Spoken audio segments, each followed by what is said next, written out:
கொடுத்ததுக்கும் விஜய்க்கு ஒய் பிரிவு பாதுகாப்பு கொடுத்ததுக்கும் அர்ஜுன் சம்பத்துக்கு ஒரு போலீஸ் பாதுகாப்பு கொடுத்ததுக்கும் வித்தியாசம் இல்லை. அது செக்யூரிட்டி கிடையாது. ஒரு போலீஸுக்கும் நான் என்ன கேக்குறேன், அர்ஜுன் சம்பத் கொடுத்தது தமிழ்நாடு போலீஸ், அர்ஜுன் சம்பத் பாதுகாப்பு கேட்டிருக்காரு, எழுதி கொடுத்தா உயிருக்கு அச்சுறுத்தல் இருக்கு. நான் என்ன கேக்குறேன்னா, விஜய் தரப்புல இருந்து எங்களுக்கு பாதுகாப்பு வேண்டும் உயிருக்கு, இது வந்து பாத்தீங்கன்னா எழுதி கொடுக்கவே கிடையாது. இது வந்து இந்த மாதிரி ஒரு பொய் பிரச்சாரத்தை தயவு செய்து உங்களை நான் சொல்றேன், நீங்களும் பரப்பாதீங்க. மரியாதைக்குரிய விஜயநாதன் சொல்ற, நாங்க போக மாட்டோன்றார். ஏங்க நாங்க வந்து பாத்தீங்க எங்க கொள்கையான எதிரி, நாங்க பாஜக கூட்டணி கிடையாது, அந்த தைரியம் எடப்பாடி சொன்னாரா? 6 மாசம் கழிச்சு பாக்கலான்றார். என்ன அர்த்தம் அப்போ? அப்ப இன்னைக்கு எடப்பாடி ஸ்டாண்ட் மாதிரி இருக்கு. எடப்பாடி ஸ்டாண்ட் இல்ல, என்னைக்குமே அதுதான். தமிழக கட்சிகளுக்கு பிஜேபியோட பி டீம்ங்கிற குற்றச்சாட்டு இருக்கு. போலித்தனமா வன்னியரசு ஆளுங்க பறிப்பு விடுறாங்க. போலித்தனமா வன்னியரசு போன்ற ஆளுங்கெல்லாம் பறிப்பு விடுறாங்க. ஒரு நல்ல தலைவருங்க, அந்த தலைவருக்குல வந்து நீங்க செயல்படுறீங்க. நீங்க என்ன காசு வாங்குறீங்க? திமுக காசு வாங்கிட்டு பேசுறீங்களா? திமுக காசு வாங்கிட்டு பேசின மாதிரி ஒரு இஸ்லாமியர்களின் தீவிரவாதின்னு கற்பழிக்கிறான்னு சொன்னா திமுக முட்டு கொடுக்காதீங்க. முட்டு கொடுத்துதான் பேசுறீங்க. அரங்கத்தில் அவ்வளவு அயோக்கியத்தனம் நடக்குது சார். விஜய் வந்து பேசக்கூடாது, விஜய் மக்களுக்கு அவர் பேச்சு போய் சேரக்கூடாது, கரண்ட் நாங்க கட் பண்ணுவோம், அரங்கத்தை உடனே காலி பண்ணுங்க, இவ்வளவு அச்சுறுத்தல் பண்ணி அவர் வந்து 11 நிமிஷம் பேசிட்டு போறாருன்னு சொன்னா, இவ்வளவு பெரிய ஒரு தலைவர் பேச விடலங்க சார். இப்ப கூட நீங்க வன்னியரசு உண்மையை ஆதாரம் தைரியம் வந்தா வெளியிடுங்க. இல்ல என்ன தெரியுமா கேளுங்க, மன்னிப்பு கேளுங்க. விஜயை சந்திச்சு நீங்க மன்னிப்பு கேளுங்க. கூடுதலா நாங்க தவறா சொல்லிட்டோம். ஏன் விஜய் கிட்ட போய் மன்னிப்பு கேட்கணும்னு கேட்கிறேன். திமுக அரசாங்கம் என்ன பண்ணிருக்கணும் சார்? மத்திய அரசாங்கத்தை போய் மோடியை போய் சந்திச்சிருக்கணும், எஜுகேஷன் மினிஸ்டரை சந்திச்சிருக்கணும், அனைத்து கட்சி கூட்டத்தை கூட்டியிருக்கணும், மிக பிரம்மாண்டமாக ஆர்ப்பாட்டம் போராட்டத்தை நடத்திருக்கணும், ஆக்கப்பூர்வமாக செயலை செஞ்சு அதை வராம பார்த்துருக்கணும். நீங்க என்ன பண்றீங்க? ஒரு சைடு வந்து தமிழ்நாடு மின்சார வாரியம் இணைந்து வழங்கும் சிக்கனமும் பாதுகாப்பும் யூஸ்ஃபுல் டிப்ஸ். இந்த வாரம் குமுதம் இதழுடன் 36 பக்க இணைப்பு புத்தகம் வாங்கி படியுங்கள். வணக்கம். இன்றைய நமது சிறப்பு விருந்தினர் தமிழ்நாடு முஸ்லிம் லீக் கட்சியின் தலைவர் VMS முஸ்தபா அவர்கள். வணக்கம் சார். தமிழக வெற்றி கழக தலைவர் விஜய்க்கு மத்திய அரசு சிறப்பு பாதுகாப்பு கொடுத்தது பற்றி வன்னியரசு பேசினது மிகப்பெரிய அளவில் சர்ச்சையை ஏற்படுத்தினுச்சு. கூடவே அந்த அரங்கத்தில் நீங்களும் இருந்தீங்க. அன்னைக்கு என்ன நடந்துச்சு? என்னன்னு கேட்டிங்கன்னா, ஒரு பிரபலமான ஒரு ஊடகத்தில் வன்னியரசு அவர்கள் பல நேயர்கள் பார்க்கக்கூடிய, பொதுமக்கள் பார்க்கக்கூடிய ஊடகத்தில் போகிற போக்கில் வந்து வன்னியரசு வந்து பார்த்திங்கன்னா ரொம்ப கேவலமாக, ஒரு ஆதாரம் இல்லாமல், ஒரு பார்ட்டியில் பெரிய பொறுப்பில் இருக்கிறவர், விடுதலை சிறுத்தை பார்ட்டியில் ஒரு பெரிய பொறுப்பில் இருக்கிறவர், ஊடகத்தில் பேசக்கூடியவர் வந்து பார்த்திங்கன்னா வைப்பிரிவு பாதுகாப்புக்கு விஜய் அவர்கள் வந்து ஒரு கடிதத்தை எழுதி கொடுத்துருக்கிறாரு. அந்த கடிதம் வந்து முஸ்லிம்களால் அச்சுறுத்தல் இருக்குன்னு சொல்லி ஒரு கேவலமான வார்த்தையை, ஒரு நாகரிகம் இல்லாத வார்த்தையை வந்து அவர் வந்து ஒரு ஊடகத்தை எடுத்து வைக்கிறார். எடுத்து வைக்கும் போது நாங்கள் என்ன கேட்குறேன்னு கேட்டிங்கன்னா, அதை நீங்கள் எடுத்து வைக்கிறீங்கன்னு சொன்னால் அதுக்கான ஆதாரத்தை நீங்கள் காட்டாமல் போகிறது வந்து ஒருபோதும் அது சரியாக இருக்காது. நீங்கள் அதுக்கு ஆதாரத்தை காட்டணும் அப்படின்னு சொன்னால், இந்த ஆதாரத்தை காட்டாமையே அவர் அதை விட்டு கடந்து போகிறார். திருப்பி என்ன சொல்கிறாருன்னா, அதில் அது லெட்ரு கேட்டதுக்கே ஆதாரம் கிடையாது. அவர்கள் வந்து பார்த்திங்கன்னா உள்துறை தமிழ்நாட்டில் அவருக்கு வந்து பாதுகாப்பு தேவை என்ற அடிப்படையில் அது ஐபிக்கு போய் ஐபியிலேருந்து ஹோம் டிபார்ட்மெண்ட்லேருந்து பாதுகாப்பு கொடுத்துருக்கு. தமிழ்நாட்டில் 79 பேருக்கு பாதுகாப்பில் அதுக்கு அவருக்கு ஒரு பாதுகாப்பு கொடுத்துருக்கோம் வைங்களேன். இதை வந்து பார்த்திங்கன்னா இஸ்லாமியர்கள் வந்து விஜய் மீது கோபம் உண்டாக வேண்டும், இஸ்லாமியர்கள் வந்து விஜய்க்கு வாக்களிக்கக்கூடாது, இஸ்லாமியர்கள் வந்து விஜய் வந்து மோசமான கண்ணோட்டத்தில் பார்க்க வேண்டும் என்று வன்னிய அரசுக்கு திமுக ஒரு அஜெண்டா ஒன்று கொடுத்துருக்கு. அந்த அசைன்மெண்ட் வன்னிய அரசு திமுக இல்லை கேட்க. அப்புறம் வன்னிய அரசு யோகியதா இருந்தா, அருகதையா இருந்தா, மன்னிய அரசு மானமா இருந்தா, சோத்துல உப்பு போட்டு சாப்பிடுற ஆளா இருந்தா அவர் வந்து பாத்தீங்கன்னா ஆதாரத்தை வெளியிட்டு இருக்கணுங்க. வன்னிய அரசு ஒரு சமுதாயத்தை தாக்கலையா? ஒரு சமுதாயத்தை தீவிரவாதின்னு சொல்லுங்க வன்னிய அரசு, மானங்கட்ட வன்னிய அரசு, அறிவில்லாத வன்னிய அரசு. ஏங்க நான் என்ன கேக்குறேங்க, வன்னிய அரசு அவ்வளவு யோகியதையா பேசினார்ல, ஆதாரம் இருக்குன்னு சொன்னார்ல. ஒரு சமுதாயம், ஒரு இஸ்லாமிய சமுதாயத்து வந்து விஜயை தாக்க இருக்குதுன்னு சொல்லி போற போக்குல வாங்கின காசுக்கு அதிகமா கூறீங்களே, வெக்கம் இல்லாம நான் கேக்குறேன். நீங்க வந்து ஆதாரத்தை காட்டுங்க. இவ்வளவு கேக்குறோம்ல, இவ்வளவு வார்த்தையை நான் பதிவு செய்யறேன்ல, நீங்க வந்து உண்மையாகவே நியாயவானா இருந்தா, திருமாவளவன் ஒரு நல்ல தலைவருங்க, அந்த தலைவரிக்கையில வந்து நீங்க செயல்படுறீங்க. நீங்க என்ன காசு வாங்குறீங்க? திமுக காசு வாங்கிட்டு பேசுறீங்களா? திமுக காசு வாங்கிட்டு பேசின மாதிரி ஒரு இஸ்லாமியர்களை தீவிரவாதின்னு கற்பழிக்கிறான்னு சொன்னா வன்னியரசு மேல உண்மையாகவே வழக்கு பதிவு செய்யணும். வன்னியரசுடைய பகிரங்கமான குற்றச்சாட்டுக்கு ஆதாரம், சாட்சி கேட்டீங்களே, அந்த ஆதாரமும் அந்த சாட்சியும் விஎம்எஸ் முஸ்தபா அவர்கள் தான். என்ன பீஸ்ட் படத்திலையும் துப்பாக்கி படத்திலையும் விஜய் இஸ்லாமியர்களை தீவிரவாதியா சித்தரிச்சு படம் எடுத்ததற்கு படத்தை தடை செய்யக்கூடி சென்னை கமிஷனர் ஆபீஸ்ல புகார் கொடுத்தது இந்த சாட்சியாத். அது வந்து பாருங்க, மரியாதைக்குரிய விஜய் அதான் காரணமா இதுல என்ன தப்பு? இது நாகரிகம் இல்லாத பேச்சுங்க. இது எப்படி விஜய்க்கு எதிரா, பீஸ்ட் படத்துக்கு எதிரா, துப்பாக்கி படத்துக்கு எதிரா கமிஷனர் ஆபீஸ்ல புகார் கொடுத்தீங்களா இல்லையா? நான் என்ன கேக்குறேன் சார், விஜய்க்காக மட்டும் தான் கொடுத்தோம், கமலஹாசன் தான் கொடுத்தோம். ஏங்க இந்த மாதிரி கமலஹாசன் இந்த படத்துல நடிச்சது தப்புன்னு கொடுக்கல, இந்த காட்சியை நீக்குங்க தடை செய்ய கோரி. அதான் எதுக்கு தடை? சரி, தற்காலிகமாக தடை செய்ய சொல்லி சார். இந்த படத்தை கோடி போட்டு அவங்க சில பணத்தை எடுத்துக்கிறாங்க, பல பேர் வேலை பார்த்துக்கிறாங்க, பல பேர் பணியாற்றி இருக்காங்க. இந்த படத்தை தற்காலிகமா தடை செய்யுங்க, அதுல இருக்கக்கூடிய சர்ச்சை காட்சியை நீக்குங்க. இதுக்குதான் சொன்னோமே தவிர ஒரு சமுதாயம் துப்பாக்கி எடுத்து விஜய் வந்து கொல்ல போதுன்னு சொல்லி ஒரு அச்சுறுத்தல் இருக்குன்னு சொன்னா எவ்வளவு பெரிய கேவலமான வார்த்தை. அப்ப இன்னைக்கு விஜய்க்கு ஆதரவா பேசுறீங்களா? அன்னைக்கு விஜய்க்கு எதிரா கமிஷனர் ஆபீஸ்ல புகார் கொடுத்துட்டு இன்னைக்கு ஆதரவா பேசுறீங்களா? அப்படின்னா இஸ்லாமிய படத்துல இஸ்லாமியர்களை தீவிரவாதியா சித்தரிக்கிறத ஆதரிக்கிறீங்களா? நான் என்ன கேக்குறேங்க, விஜய் வந்து அன்னைக்கு படத்துல சொன்னது ஆதரிக்காது, நீங்க அந்த காட்சியை நீக்குங்கன்னு சொல்றேன். திருப்பி விஜய்க்கு வன்னியரசு கண்ணு இருக்கா இல்லையா? நாங்க எதுக்காக கொடுத்தோம்? ஏங்க விஜய் வந்து இந்த மாதிரி படத்துல இந்த மாதிரி காட்சி இருக்கு, அந்த காட்சியை நீக்குங்கன்னு சொன்னா அந்த காட்சியை நீக்கிட்டு அந்த அம்மா அன்னைக்கு முதலமைச்சர் இருந்த ஜெயலலிதா அம்மா அந்த படத்தை வெளியிட்டாங்க. இன்னைக்கு வைப்பிரிவு பாதுகாப்புன்றது நாட்டுல வந்து அவருக்கு பாதுகாப்பு கொடுத்துருக்காங்க சார். எவ்வளவு பெரிய விஷயம் சார் இது. வந்து படம் அன்னைக்கு வந்து நடிகர் விஜயா இருந்தாரு, இன்னைக்கு ஒரு அரசியல் கட்சி தலைவர் விஜயா இருக்கிறாரு, அனைத்து சமுதாயத்தையும் பேணக்கூடிய விஜயா இருக்கிறாரு, அனைத்து சமுதாய மக்களை நேசிக்கக்கூடிய விஜயா இருக்கிறார். அப்ப இருக்கும் போது பாத்தீங்கன்னா ஒரு பாதுகாப்பு கொடுக்கும் போது நீங்க வந்து விஜய்க்கு வந்து இன்னைக்கு இஸ்லாமியர் வாக்கெல்லாம் போதும் சார். எல்லா இடத்துலயும் என்ன சொல்றான்னு கேட்டீங்கன்னா, இந்த திமுகவை நம்பி நம்ம வந்து பாத்தீங்கன்னா கிணத்துல விழுந்துட்டோம். திமுகவை நம்ப கூடாது, வேற ஆப்ஷன் இல்லை. இன்னைக்கு பாருங்க, எடப்பாடி பழனிசாமி மோடியை பத்தி கேட்கும் போது 6 மாசம் கழிச்சு பேசலாம்னு சொல்றாரு. ஆனா விஜய் என்ன சொல்றாரு, நாங்க கொள்கையிலேயே எதிர்க்கிறோம். அப்ப இஸ்லாமியர்களோட மனநிலை என்ன மாறுதுன்னு கேட்டீங்கன்னா, கண்டிப்பாக இந்த திமுகவை இந்த வாட்டி வந்து ஆட்சி கட்டில இருந்து தூக்கணும்பா, விஜய் அவர்கள் ஆட்சிக்கு வந்தாதான் சரியா இருக்கணும். அந்த ஓட்டை வந்து எங்க போயிருமோன்ற பயம் திமுகக்கு. அப்ப என்ன பண்றாங்க, இந்த மாதிரி வன்னியரசை வச்சு ஏதோ காசு ஈஸா கொடுக்க சொல்லி என்னன்னு தெரியல. வன்னியரசுக்கு ஏன் திமுக காசு கொடுக்குறாங்க? கூட்டணியில இருக்காங்க. வன்னியரசு சார் கூட்டணியில இருக்கிறாங்க சார். திருமாவளவன் சார் கூட்டணியில் இருக்கிறாரு, அவரோட அசைன்மெண்ட் வர, அவர் பல கோரிக்கைகளை எங்கள் பிரச்சனைகளை வந்து களத்தில் இறங்கி போராடக்கூடியவர். வன்னியரசு திமுகவுக்கு ஜெய போடணும், வேற என்ன வேலை இருக்கு? நான் கேட்கிறேன், வன்னியரசு இவ்வளோ கேட்கறோமா சார்? இன்னைக்கு வந்து பாத்தீங்கன்னா அந்த விஜய் அவர்கள் பார்ட்டியிலிருந்து ஒரு வலுவான கண்டனமான அறிக்கையை வந்து தாஹிராபானு கொடுத்துருக்காங்க. நான் வந்து கொடுத்துருக்கேன். நான் கேட்கிறேன், வன்னியரசு உண்மையாவே ஆதாரம் இருந்தா, இப்ப கூட நீங்க வன்னியரசு அவர்களை உண்மையா ஆதாரம் இருந்தா தைரியம் வந்தா வெளியிடுங்க, இல்லாத என்ன தெரியுமா கேளுங்க, மன்னிப்பு கேளுங்க. விஜயை சந்திச்சு நீங்க மன்னிப்பு கேளுங்க. கூடுதலா நாங்க தவறா சொல்லிட்டோம். ஏன் விஜய் கிட்ட போய் மன்னிப்பு கேட்கணும்னு கேக்குறேன். ஒரு ஆள் மேல சேட்டவாதி அடிக்கிறாரு, சேட்டவாதி இறைச்சதுக்கு காரணமே ஆதாரமும் நீங்க தானே அவர் சொல்றாங்க. நான் என்ன சொல்றேன்னு கேட்டீங்கன்னா, வன்னி அரசு வைப்பிரிவு, அவர் சொன்ன வார்த்தை என்ன தெரியுமா, வைப்பிரிவு பாதுகாப்பு கொடுத்ததுக்கு விஜய் தரப்புல இருந்து ஒரு கடிதம் எழுதப்பட்டது. இந்த மத்திய அரசுக்கு விஜய் தரப்புல இருந்து எழுதப்பட்டது. நல்லா ஒண்ணு புரிஞ்சுக்கோங்க, விஜய் தரப்புல இருந்து எழுதப்பட்டது. அது உண்மையா பொய்யா சார்? நான் என்ன, யார் சொன்னது? வன்னியரசு. அப்ப வன்னியரசுல காட்டணும். அந்த மத்திய அரசுக்கு விஜய் தரப்புல இருந்து எழுதப்பட்டதா சொல்லப்படக்கூடிய அந்த கடிதம் பொய்யா? வன்னியரசு சொல்றது, டிவில உட்காந்து பேசுறது எல்லாமே பொய் தான். பொய்யிலே பிறந்த பொய்யிலே வளர்ந்த புலவர் பெருமான் வன்னியரசு தரப்புல இருந்து மத்திய அரசுக்கு பாதுகாப்பு கேட்டு கடிதமே எழுதல விஜய். வன்னியரசு காட்ட சொல்லுங்க, அப்படி எழுதலங்க. வன்னியரசு காட்ட சொல்லுங்க. வன்னியரசு இருந்தா வன்னியரசு காட்ட சொல்லுங்க. வன்னியரசு வந்து பாத்தீங்கன்னா ஏதோ யாரோ கொடுத்த அசைன்மெண்ட்ல வந்து பாத்தீங்கன்னா இஸ்லாமியர் வாக்க வந்து எங்க வந்து விஜய்க்கு போயிருதோ என்ற போறன்ற பார்வை வந்து அவங்க கிரவுண்ட் ரியாலிட்டியில பாத்துட்டாங்க. கண்டிப்பா இஸ்லாமியர்கள் வாக்கு மரியாதைக்குரிய விஜய் அவர்களுக்கு இருக்கு, திமுகக்கு இல்ல, எடப்பாடிக்கு போடவே மாட்டாங்க. அவர் பிஜேபி என்ற இது உள்ளே போயிட்டாருன்னு வச்சுக்கோங்க. எடப்பாடி மீது நீங்க சொல்லக்கூடிய குற்றச்சாட்டு உண்மையா? இல்ல, நீங்க இன்னைக்கு பத்திரிகையாளர் சந்திப்புல எடப்பாடி கேட்கும் போது நீங்க பிஜேபியோட கூட்டணி போவீங்களான்னு கேட்டா, ஒன்னு போவோம் ஒன்னு போலன்னு சொல்லணும் சார்.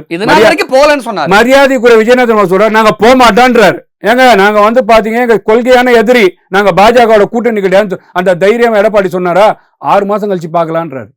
என்ன அர்த்தம் அப்போ? அப்ப இன்னைக்கு எடப்பாடி ஸ்டாண்ட் மாதிரி இருக்கு. எடப்பாடி ஸ்டாண்ட் இல்ல, என்னைக்குமே அதான். இன்னைக்கு வந்து முழுசா நனைஞ்சிட்டாரு, இது எதுக்கு முக்காடு எதுக்குன்னு வெளியில வந்து ஓப்பனா வந்து சொல்ல வர்றாரு. இன்னும் 6 மாதம் கழிச்சு சொல்ல போறாரு. அதனால அதிமுக நீங்க நம்பல? அதிமுக பிஜேபி 100% நம்பலையே சார். அதுதானே சொல்ற. என்னைக்கு வந்து அந்த அம்மா இறந்தாங்களோ அன்னையில இருந்து அதிமுகவை இந்த இஸ்லாமிய மக்கள் நம்பலையே.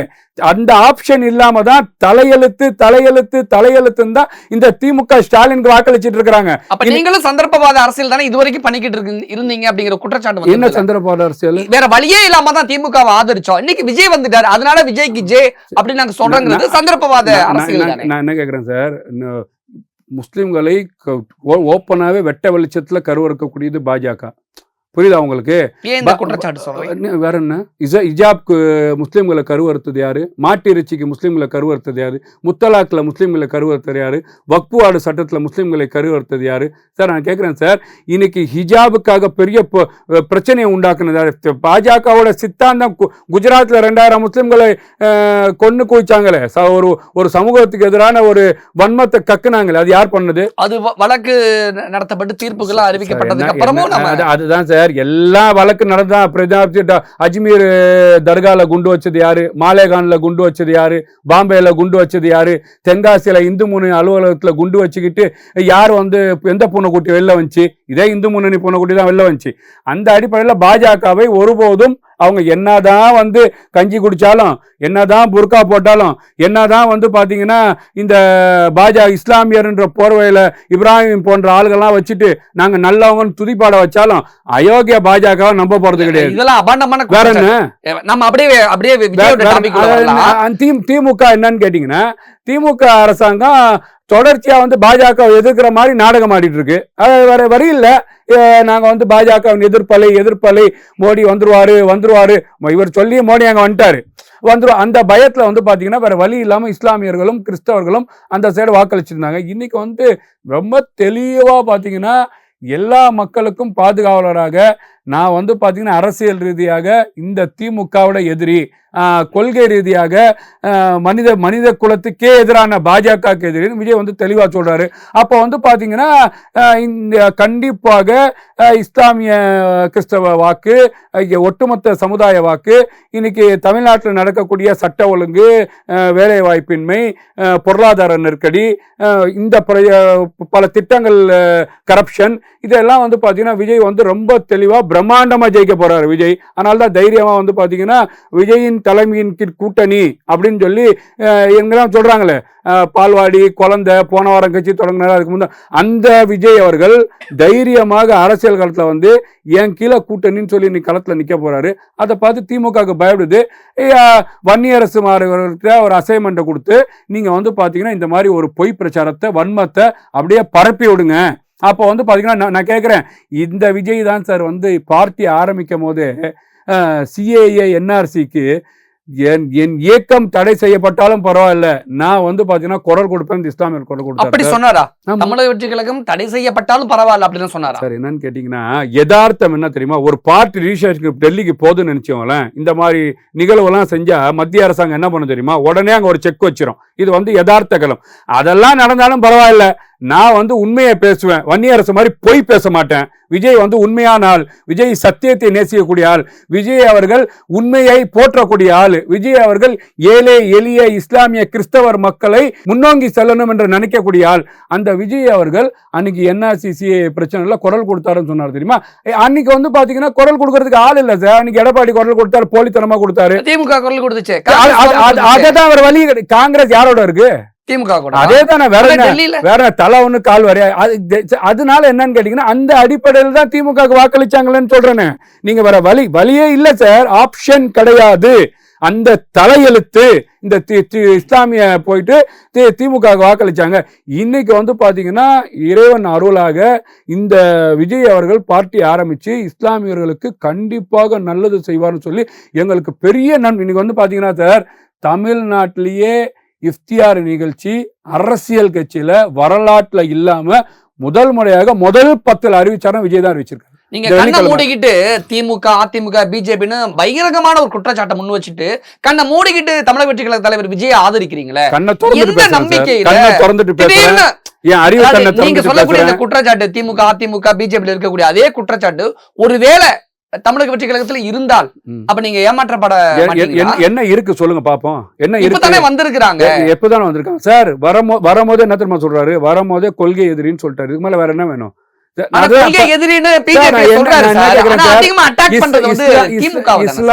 இஸ்லாமியர் சார் என்ன தமிழ்நாட்டுல ஆள்றது திமுக தான் சார். தமிழ்நாட்டுல ஆளக்கூடிய விஷயம் திமுக தான். எந்த விஷயம் மத்திய அரசாங்கம் வந்து பண்ணதோ அது கண்டிக்கிறாரு. திமுக வந்து பி டீமுங்க.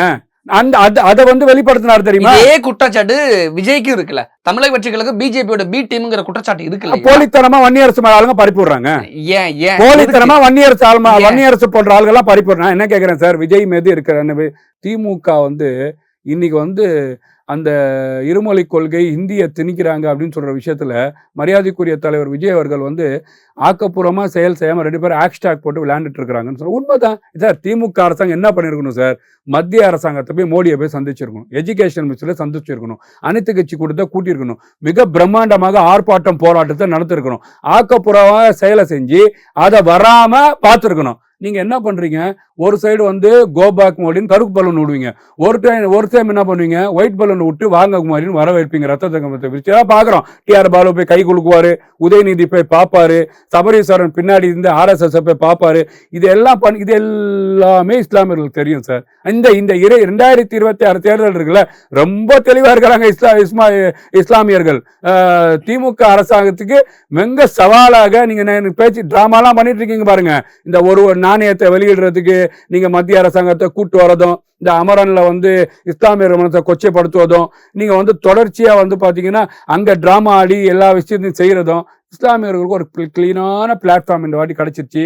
2026 தேர்தலில் நீங்க எழுதி வச்சுக்கோங்க, இஸ்லாமியர் வாக்கை தமிழக வரலாற்றிலேயே யாரும் பெற முடியாத அளவுக்கு திமுக தான் அந்த வாக்குன்னு எல்லாம் வந்து வாய்ச்சவடால் பேசிட்டு இருக்கிறாங்க. இந்த மாதிரி அசைன்மெண்ட் வாங்கி வாங்கின காசுக்கு அதிகமாக கூவுறவங்க.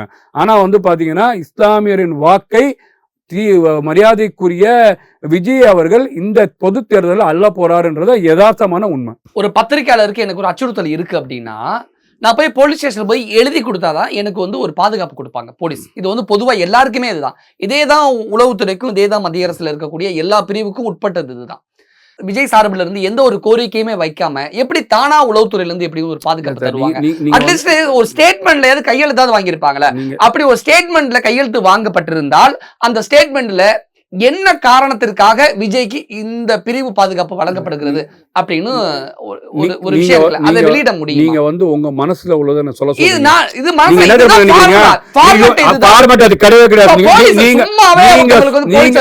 நீங்க சொல்றது பொய் சார். நீங்க சொல்றது பொய்.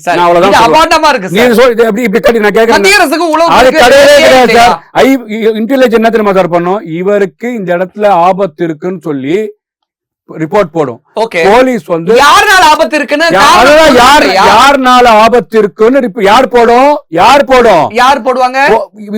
இன்டெலிஜென்ஸ் போடும். ஓகே, அந்த இன்டெலிஜென்ஸ் அந்த உளவுத்துறை தான் இஸ்லாமியர்களால விஜய்க்கு ஆபத்து இருக்குன்னு சொன்னுச்சா? அது யார்? வன்னியரசு தான் கேட்கணும். நீங்க என்னையே கேட்டுட்டு இருக்கீங்க அந்த கேள்வியை.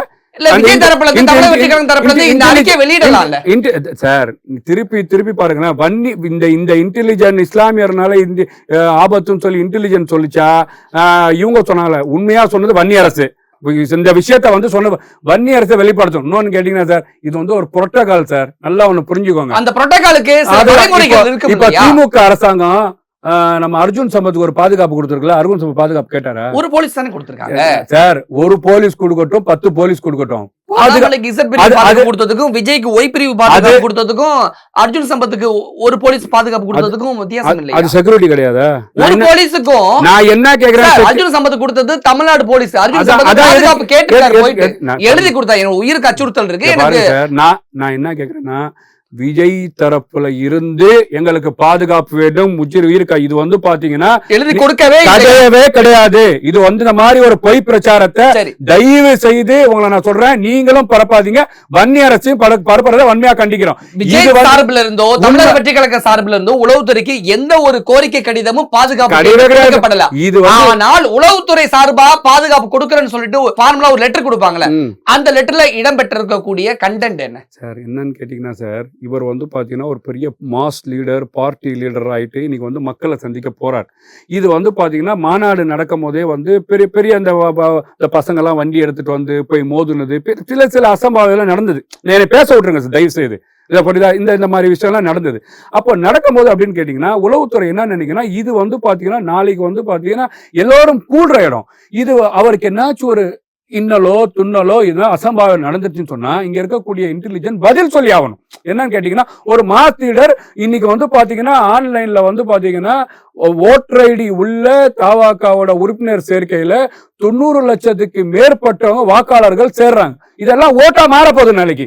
அப்ப இதெல்லாம் புரிந்து கொண்டு உள்ள இன்டெலிஜென்ட் போன்றவர்கள் இவர் கண்டிப்பா பாதுகாப்பு தேவைன்னு சொல்லும் போது அவர் கொடுக்குறாங்க. கொடுக்கும் போது இதெல்லாம் முடிச்சிடறேன் நான், கொடுக்கும் போது அந்த பாதுகாப்பை அவங்க வந்து வாங்கிக்கிறாங்க. இவ்வளவுதான். இது நாளைக்கு வந்து வேணான்னு சொன்னா என்ன சம்பவம் நடந்துச்சுன்னு சொன்னா நாங்க கொடுத்தோம், இது செய்யல, அந்த மாதிரி வந்து இது வந்து திருச்சி எழுதப்படும், இது ஒரு சித்தரிக்கப்படும்.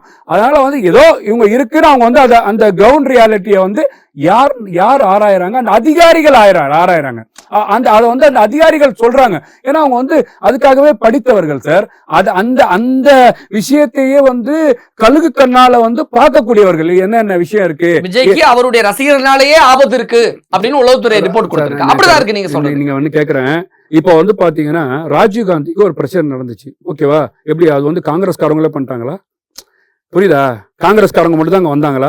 இந்த மாதிரி வந்து அந்த கூட்டத்துல வந்து சார் இந்த மாதிரி சம்பவங்கள் ஒரு அசம்பாவித விஷயங்கள் நடக்க இருக்கு. எம்ஜிஆரோட விஜய் பெரியாளா சார்? இப்ப இருக்கிற கால சூழல்ல ரசிகர்களோட பட்டாளம், இளைஞர்களோட பட்டாளம் வந்து பாத்தீங்கன்னா இந்த தேவையில வந்து பாதுகாப்புக்கு அப்படின்னு என்ன கேக்குறேன்னா, நீங்க வந்து எம்ஜிஆரோட விஜய் பெரியாளா?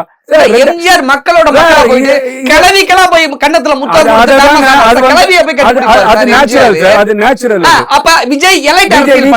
விஜயும் அதை செய்வா. ஆனா விஜய்க்கு ஒய்பிரிவு பாதுகாப்பு கொடுத்து பவுன்சர்ஸ் வச்சு பத்திரிகையாளர் அடிக்க வைக்கிறதுலாம் எலைட் அரசியல். இது திமுக அரசியல். அந்த பத்திரிகையாளர் யாரை போய் பார்த்தாரு தெரியுமா? அடி வாங்கின பத்திரிகையாளரே எங்க என்னன்னு கேட்டீங்கன்னா சார், இது வந்து பாத்தீங்கன்னா சார் ஏதோ தள்ளப்பட்டது ஒரு நிகழ்வு வருத்தம் தெரிவிச்சு அன்னைக்கு வந்து பாத்தீங்கன்னா அந்த மாநாடு பின்னாடி பாம்பு விடப்பட்டது. யார் விட்டா? ரசிகர்கள் சார். நீங்க வந்து சில விஷயங்கள வெளில வரல சார். ஏசி எல்லாம் கட் பண்ணப்பட்டது. ஒரு அரங்கத்தை வாடகைக்கு எடுத்து பணம் பே பண்ணி நீங்க ஒரு விழா நடத்துறீங்க, அங்க ஏசி கட் பண்ணதுக்கும் திமுகவுக்கும் முடிச்சு போடுறதுலாம் எந்த வகையில நியாயம் சார்? அந்த அரங்கத்துல உள்ளவங்கள மிரட்டி இருக்காங்க சார். யார் மிரட்டினா? யார் ஆண்டுட்டு இருக்காங்க தான் மிரட்டி இருக்காங்க. விஜய் அவர்கள் வந்து அரை மணி நேரம் பேசக்கூடிய நிகழ்வை நீங்க வந்து குறைங்க, இல்லாட்டி டோட்டலா இபிஐ கட் பண்ண போறோம்னு சொல்லி மிரட்டி இருக்காங்க சார். இந்த மாதிரி இது வந்து இபிஐ கட் பண்ணா ஜெனரேட்டர் இருக்க போகுது சார். அது தனியார் அரங்கம் தானே சார்? சார் இபிஐ கட் பண்றோம், ஜெனரேட்டர் கட் பண்ண போறான். நீங்க என்ன சார் பேசுறீங்க? இபிஐ கட் பண்றது போலீஸ் வந்து நீ இது நீங்க வந்து பாத்தீங்கன்னா இவ்வளவு திமுக முட்டு கொடுக்காதீங்க. ஆமா, முட்டு கொடுத்து தான் பேசுறீங்க சார். அரங்கத்துல அவ்வளவு அயோக்கியத்தனம் நடக்குது சார். விஜய் வந்து பேசக்கூடாது, விஜய் மக்களுக்கு அவர் பேச்சு போய் சேரக்கூடாது, கரண்ட் நாங்க கட் பண்ணுவோம், உடனே காலி பண்ணுங்க.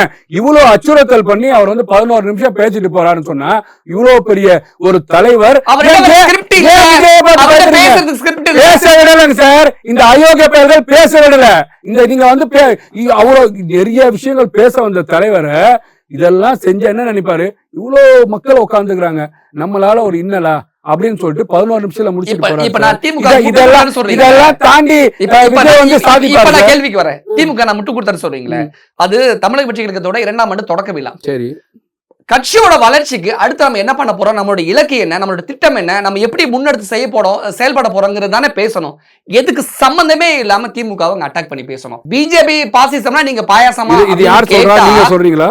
இது நான் தான் கேக்குறேன். நீங்க வந்து நீங்க தாவகோல கொள்கை பொறுப்பு செயலாளரா? நீங்க என்ன சார் நீங்க என்ன அவங்க மேடையில பேச நீங்க சொல்றதுக்கு இங்க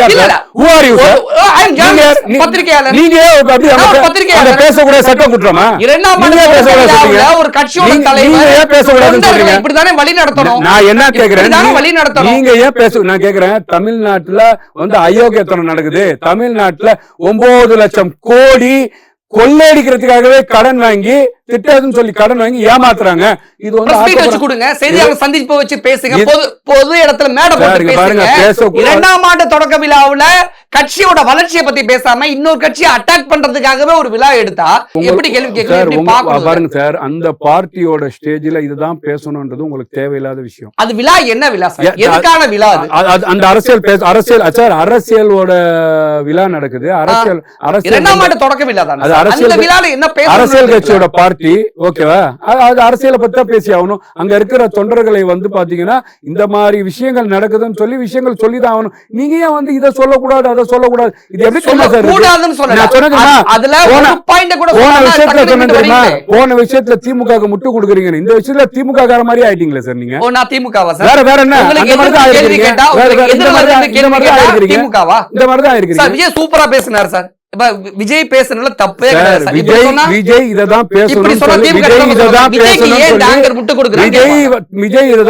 சொல்லி விஜய் தான் சார் முடிவு எடுக்கணும். நம்ம முடிவு எடுக்கக்கூடிய இடத்துல நம்ம இல்ல, அதை சொல்றதே தவறுன்னு சொல்றோம். எதற்காக இந்த விழா கூடி இருக்காங்களோ அது சம்பந்தமா தானே பேசணும். எல்லா அரசியல் கட்சி மேடையிலையும் எல்லா விழா மு.க. ஸ்டாலினோட பிறந்த நாள் விழா நடந்துச்சு. எப்படி happy birthday to you Stalin நான் சொன்னாங்க. அப்பா வாழ்த்துக்கு இதை மட்டும் சொன்னாங்க. புது கட்சி தொடங்கினாங்க.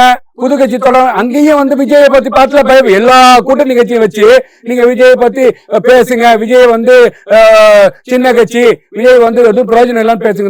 ஜவஹர்லா போன்றவெல்லாம் பேசுறாங்க. திமுக கேள்வி கேட்டா அதிமுக இடத்துல இருந்து தான் திமுக கேள்வி கேட்பேன். சரி, அதுக்காக நான் வந்து அதிமுகவுக்கு முட்டு கொடுக்குறான்னு என்ன சொல்றதுல எந்த வகையில அது நியாயம் கேட்கல சார். நீங்க வந்து ஒரு பார்ட்டியோட தலைவர் வந்து இததான் பேசணும்னு சொல்லி அபத்தமா இல்லையா? 2ஆம் ஆண்டு பிஜேபியா அடிக்காத மாதிரி அடிச்சிட்டு வலிக்கிற மாதிரி அடிச்சா ஒரு கேள்வி சந்தேகம். 2ஆம் ஆண்டு தொடக்க விழால நான் தான் 2ஆம் ஆண்டு தொடக்க விழா அவ்வளோ அழகா ப்ரொஜெக்டர்ல அவருக்கு முன்னால இருந்து இன்ன வரைக்கும் என்ன மக்களுக்காக நல்ல பணிகள், நல்ல திட்டங்கள், நல்ல சேவை செய்கிறான்னு சொல்லி கொள்கை பரப்பு செயலாளர் மரியாதைக்குரிய ராஜ்மோகன் அவர்கள் அந்த குறும்படத்தை வந்து மிக தெளிவா வந்து மக்களுக்கு காட்டினாரு சார். இதெல்லாம் நடந்துதான் இருக்கு. அதனால இது வந்து திமுகவுக்கு பயம் வந்துருச்சு, திமுக தூக்கத்தை இழந்துருச்சு, திமுகவுக்கு தொட நடுங்கிருச்சு. என்னன்னு கேட்டீங்கன்னா வரும் தேர்தல் வந்து பாத்தீங்கன்னா எப்படியோ அதிமுக 4ஆ உடைஞ்சு ஸ்டாலின் அவர்கள் வந்து முதலமைச்சர் ஆயிட்டாரு. வரும் காலம் வந்து யார் காலம்னு தெரியல. திமுகவோட தலையெழுத்து கலைஞருக்கும் வாழ்க சொல்லணும், ஸ்டாலினுக்கும் வாழ்க சொல்லணும், உதயநிதிக்கும் வாழ்க சொல்லணும், இன்பநிதிக்கும் வாழ்க சொல்லணும். அதுக்கெல்லாம் துரைமுருகன் போன்றவெல்லாம் தயாரா இருக்கிறாங்க. தமிழ்நாட்டு மக்கள் தயாரா இருக்கக்கூடிய இடத்துல இல்ல. இன்னைக்கு விஜய் வந்துட்டாரு. எங்க இது பறிபெயருமோ? நம்ம கஷ்டப்பட்டு அதிமுக உடைச்சு வச்சிருக்கிறோம். அதிமுக பிளவுபட்டதுக்கு திமுக தான் காரணமா? அதுவும் ஒரு காரணம். இது புதுசா இருக்கு. திமுக ஒரு காரணம் சார். நான் கேக்குறேன் சார், அதிமுக பல இடத்துல வந்து ஊழல் சந்திச்சு நீங்க எல்லாம் திமுக வந்து மேடை போட்டு முதலமைச்சர் வந்து பேசினாரு. டெலிபோன் பூத் மாதிரி தமிழ்நாட்டுக்கு எல்லா டிஸ்ட்ரிக்ட்லயும் வந்து பாத்தீங்கன்னா கோர்ட்டை வந்து ஓபன் பண்ணாரு. யார் மேல நடவடிக்கை எடுத்தீங்க? நடவடிக்கை எடுத்தா அதிமுக பிளவுபற்றும், அதிமுக குழப்பம் வந்துடும். நீங்க ஏன் நடவடிக்கை எடுக்க? கூவத்தூர்ல ஒரு பிரச்சனை நடந்தது சார். அதுக்கான உண்மைத்தன்மை வெளியிட்டீங்களா? அம்மா இறந்தாங்கன்னு வந்து நாங்க வந்து உண்மைத்தன்மையை வெளிக்கொண்டு வருவோம்னு சொல்லி பல கோடி செலவு பண்ணி ஒரு அரசாங்கத்தை போட்டு நடத்திட்டு இருக்கீங்க. என்னத்தை கொண்டு வந்தீங்க? இந்த வழக்கு ஆளுநருடைய இருக்கு சார். ஆளுநர் அப்ரூவல் கொடுக்கணும் சார். கோடை நாடுல நடந்த அந்த வழக்கம் ஆளுநருடைய ஒப்புதலுக்காக அனுப்பப்பட்டிருக்கு. அனுமதி கொடுக்கணும் சார். அததான் சொல்றது. யார் கேட்டு வாங்கணும்? திமுகவும் பாஜகவும் ஒரே கேக்குறாங்க. ஆளுநர் அனுமதி கொடுக்க மாட்டேங்கிறாங்க. திமுக குற்றச்சாட்டு சொல்லுது. திமுக எப்படி தெரியுமா சார் கேட்பாங்க? மத்திய அரசுல செல்லம் கேட்பாங்க. இதுதான் வந்து இதுதான் திமுகவோட பாஜகவோட சாஃப்ட் கார்னரே இதுதான் சார். சும்மா அடிக்கிற மாதிரி திமுக வெர்சஸ் பிஜேபின்னு போயிட்டு இருக்கு. இந்த இடத்துல வந்து குடுங்க செல்லம் அப்படின்னு ஆளுநர் கேட்டா கேட்பாங்கன்னு 10 பைசா பிரயோஜனம் இல்ல சார். சரி, நீங்க திமுக குடும்பத்துல போயிட்டு என்னத்தை பெற்றீங்க? தமிழ்நாட்டு நலனுக்காக, தமிழ்நாட்டு மக்களுக்காக, தமிழ்நாட்டுல இருக்கக்கூடிய வாழக்கூடிய விஷயத்துக்காக நீங்க அப்படியே சாஃப்டா தானே போறீங்க. நீங்க என்ன பாஜகவை எவ்வளவு வீரியமா போற சார்? பாராளுமன்றத்துல உங்க எம்பிகள் இருக்காங்களா இல்லையா? சம்பிச்சிருக்க வச்சிருக்கோமா இல்லையா? இல்ல, தமிழ்நாட்டு அரசாங்கத்துக்கு நிதி கொடுக்க மாட்டேன்னு சொல்லி ஒரு எஜுகேஷன் மினிஸ்டர் சொல்றாருன்னா என்ன தைரியம் இருக்குன்னு கேட்டிருக்கணும். நீங்க வந்து அதுக்கப்புறம் பார்லிமெண்ட் கூடல. இந்த இன்சிடென்ட்க்கு அப்புறம் பார்லிமெண்ட் 40 எம்பிகள் டெல்லியில உட்காருங்க சார் ரோட்ல. சட்டமன்றத்தை கூப்பிட்டு தீர்மானம் போடுங்க சார். நீங்க தான் மெஜாரிட்டியான சட்டமன்றம் சார். ரோடு சாலையை சம்பிக்க வைங்க சார். ஜல்லிக்கட்டு போராட்டம் எப்படி சார் நடந்தது இந்த தமிழ்நாட்டுல? தமிழ்நாட்டு மக்களுக்கு, படிக்கக்கூடிய மக்களுக்கு எவ்வளவு தைரியம் இருந்தா, நெஞ்சில துணிச்சல் இருந்தா ஒரு எஜுகேஷன் தர மாட்டேன்னு சொல்லுவாரு. தமிழ்நாட்டு மக்கள் ஏத்துக்குவாங்களா? நீங்க பண்ணி பாருங்க. ஜல்லிக்கட்டு விஷயத்துல எதுக்கு பண்ண மாட்டீங்க? புதிய கல்விக் கொள்கை விஷயத்துல பிஜேபி சப்போர்ட் பண்ண மாட்டேங்குது. பிஜேபி 1% தமிழ்நாட்டுல. நான் என்ன கேக்குறேன்னா, அதனால ஜல்லிக்கட்டு வரல. நீங்க வந்து எதுக்காக வந்து பாஜகவை ஊண்டி அடிக்க மாட்டீங்க? ரைடு விட்டுவாங்கன்னு பயமா? திட்டத்துல கொள்ளை அடிச்சிருக்காங்க, அதை வந்து வெளியில கொண்டு வந்துருவாங்க, ஆட்சி முடிய போடுற பயமா?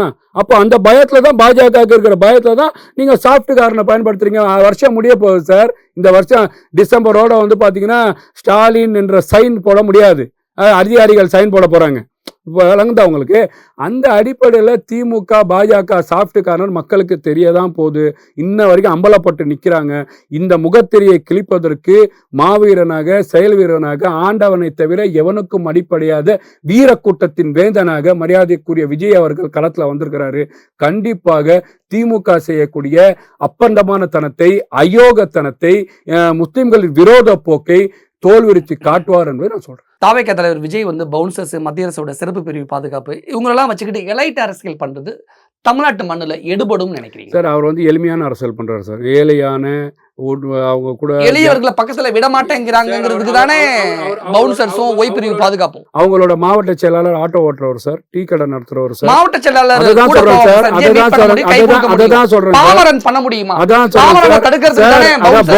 சார், அதுதான் சொல்றேன் சார். அவரை வந்து பாத்தீங்கன்னா அவர் வந்து ஒரு உச்ச நெச்ச கதாநாயகன், ஒரு தலைவர், அவரை விரும்புறாங்க. அதனால அந்த இடத்துல இடையூறு வரக்கூடாதுன்னு தான் வைக்கிறாங்களே தவிர மக்களை தொடக்கூடாது, மக்களை சந்திக்க கூடாது. அதான் சார் சொல்றேன். நீங்க சொல்ற, நான் தமிழ்ல தான் பேசுறேன். என்ன சொல்றேன் தெரியுமா?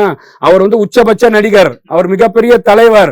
அவர் வந்து பாத்தீங்கன்னா ரசிகர்கள் வந்து அவங்க வந்து தொடுவார், இடிப்பார்கள், கொள்வார்கள். அதனால வந்து பாத்தீங்கன்னா என்னாச்சு பாதிப்பு ஏற்படும். இதனால வந்து பாத்தீங்கன்னா அசம்பாவிதம் நடக்கும். தமிழ்நாட்டு மக்களுக்கு சட்டம் ஒழுங்கு பாதிப்பு ஏற்படும். இதெல்லாம் இதற்கு பெயர் தான் எலைட் அரசியல். அரசியல் விமர்சகர்கள்